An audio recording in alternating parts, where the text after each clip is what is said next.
Prepare మాది. మా బాబు ఇక్కడ, మా పాప హాసిని ఆల్రెడీ ఇక్కడ యూకేజీ ఫినిష్ చేసుకొని వెళ్ళింది. ನಮ್ಮ ಹುಡುಗಿ ಇಲ್ಲೇ ಯುಕೆಜಿ ಮಾಡಿ ಹೋಗಿದ್ದಾಳೆ. ಮತ್ತು ನಮ್ಮ ಹುಡುಗ, ನನ್ನ ಮಗ ಇಲ್ಲಿ ಬೇಗ ಮನೆ ಆಗಿದ್ದೇನೆ. ಆ್ಯಕ್ಚುಲಿ ನಮ್ಮದು ಆಂಧ್ರ, ಇಲ್ಲಿ 6 ವರ್ಷದಿಂದ ಇಲ್ಲೇ ಇರ್ತೀವಿ. ನಮಗೂ ಸ್ವಲ್ಪ ಲ್ಯಾಂಗ್ವೇಜ್ ಪ್ರಾಬ್ಲಮ್ ಆಯ್ತು ಮೊದಲು. ನಮ್ಮ ಅಷ್ಟು ಏನು ಭಯ ಆಗಿಲ್ರಿ. ನಾನು ಒಬ್ಬಳೇ ಎಲ್ಲ ಸ್ಟ್ರಾಂಗ್ ಇಟ್ಕೊಂಡಿದ್ದೀನಿ ಮೈಂಡಲ್ಲಿ. ಒಬ್ಬರೇ ಇರಬೇಕು. ಫಸ್ಟ್ ಮ್ಯಾರೇಜ್ ಆದಮೇಲೆ ಸ್ಟಾರ್ಟಿಂಗ್ ಇಲ್ಲೇ ಇರ್ತೀವಿ ರೀ. ನಮ್ಗೆ ಏನು ಭಾಷೆ ಏನು ಗೊತ್ತಿಲ್ಲ. ಸ್ಟಾರ್ಟಿಂಗ್ ಮ್ಯಾಂಗ್ಳೂರ್ ಅಲ್ಲಿರ್ತೀವಿ. ಅಲ್ಲಿ 4-5 ಲ್ಯಾಂಗ್ವೇಜಸ್ ಇರ್ತೀವಿ ರೀ. ತುಳು, ಕನ್ನಡ, ಹಿಂದಿ ಎಲ್ಲ, ಗೋವಾ ಲ್ಯಾಂಗ್ವೇಜ್, ಮಲಯಾಳಿ ಎಲ್ಲ ಮಿಕ್ಸ್ ಆಯ್ತು ರೀ. ನಮ್ಗೆ ಏನು ಗೊತ್ತಾಗಲ್ಲ ರೀ ಭಾಷೆ.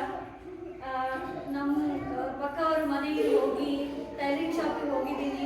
ಸ್ವಲ್ಪ ಮೆಲ್ಲ ಕಲಿಸ್ತೀನಿ. ಈಗ ಸ್ವಲ್ಪ ಇನ್ನೂ ಕಲಿಯಬೇಕು. ಆವಾಗ ಮತ್ತೆ ನಾನು ಗದಗ ಹೋಗಿದ್ದೀನಿ ರೀ. ಅಲ್ಲಿ ಸ್ವಲ್ಪ ಲ್ಯಾಂಗ್ವೇಜ್ ಸ್ವಲ್ಪ ಫಾಸ್ಟ್ ಇದೆ ರೀ ಕನ್ನಡ.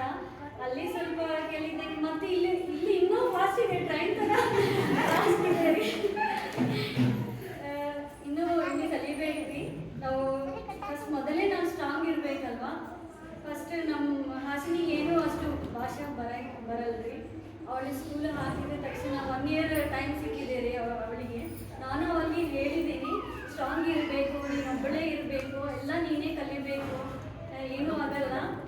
ನನಗೂ ಗೊತ್ತಿಲ್ಲ, ನಾವಿಬ್ಬರು ಸೇರಿ ಫಸ್ಟ್ ಲ್ಯಾಂಗ್ವೇಜ್ ಕಲಿಬೇಕು, ಆಮೇಲೆ ಮಾತಾಡಿಸ್ಬೇಕು ಅಂತ ಹೇಳಿದ್ದೀನಿ ರೀ. ಈಗ ನಮ್ಮ ಹುಡುಗಿಗೆ ಎಲ್ಲ ಗೊತ್ತಾಗುತ್ತೆ ರೀ. ಕನ್ನಡ ಫುಲ್ ಜೋರು ಮಾತಾಡ್ತಾಳೆ. ಈಗ ನಮ್ಮ ಹುಡುಗ ಸ್ವಲ್ಪ ಅವ್ರಿಗೆ ಕಲಿಸ್ತೀನಿ ಅವನಿಗೆ. ಇನ್ನೂ ನಮ್ಮ ಲ್ಯಾಂಗ್ವೇಜ್ ಪ್ರಾಬ್ಲಮ್ ಸ್ವಲ್ಪ ಇದೆ ರೀ. ಇನ್ನು ನಮ್ಮ ಮೈಂಡಲ್ಲಿ ಸ್ವಲ್ಪ ಸ್ಟ್ರಾಂಗ್ ಇಟ್ಕೊಳ್ತೀನಿ.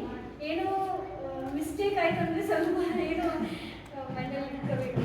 ಸ್ವಲ್ಪ ಲ್ಯಾಂಗ್ವೇಜ್ ಇದೆ ರೀ ಪ್ರಾಬ್ಲಮ್. ಇನ್ನೂ 7 ಇಯರ್ಸ್ ಆದ್ರಿ. ಎಲ್ಲ ನಮ್ಮ ಪಕ್ಕ ಬಾಜು ಮನೆಯವರು, ಟೀಚರ್ಸ್ ಎಲ್ಲ ನಮಗೂ ಕೋಆಪ್ರೇಟ್ ಮಾಡಿದ್ರು. ಬಾಜು ಮನೆಯವರು ಎಲ್ಲರೂ ನಮ್ಮದು ಇದು ಈ ರಿಲಿಜಿಯನ್ದು ಇದು ಕನ್ನಡಿಯನ್ಸ್ ಎಲ್ಲ ಇದು ಈ ಥರ ಏನೇನು ಮಾಡಬೇಕು, ಏನೇನು ಮಾಡಬಾರ್ದು ಅಂತ ಎಲ್ಲ ಹೇಳಿದ್ದಿರಿ. ಇವಾಗ ಎಲ್ಲ ಸ್ವಲ್ಪ ಸೆಟ್ ಆಯ್ತು ರೀ. ಅದು ನಾನು ಒಬ್ಬಳೇ ಎಲ್ಲ ಮಾಡಿದ್ದೀನಿ ರೀ. ಅದು ನಂದು ಆ್ಯಕ್ಚುಲಿ ನಮ್ಮ ಕ್ರೆಡಿಟ್ ಅಲ್ಲ ರೀ. ನಮ್ಮ ಮನೆಯವರು ಅವರು ಸ್ವಲ್ಪ ಕೋಆಪ್ರೇಟ್ ಮಾಡಿದರು. ನಮ್ಮ ಸರ್ ತೆಲುಗವರಿಗೆ ರೀ. ಅವರು ಹೇಳ್ತಿದ್ರು, ಏನಾಗಲ್ಲ, ನಾವು ಇರ್ತೀವಿ, ಏನಾಗಲ್ಲ ಅಂತ ಹೇಳಿದ್ರು. ನೀವೆಲ್ಲರೂ ಇದ್ದಾರಲ್ವ, ನಮ್ಗೇನು ಪ್ರಾಬ್ಲಮ್ ಇಲ್ಲ ರೀ. ನಾವು ಎಲ್ಲವನ್ನಲ್ಲ, ನಾವು ಎಲ್ಲರೂ ಇದ್ದಾರೆ, ಅದಕ್ಕೇನು ಪ್ರಾಬ್ಲಮ್ ಇಲ್ಲ. Thank you.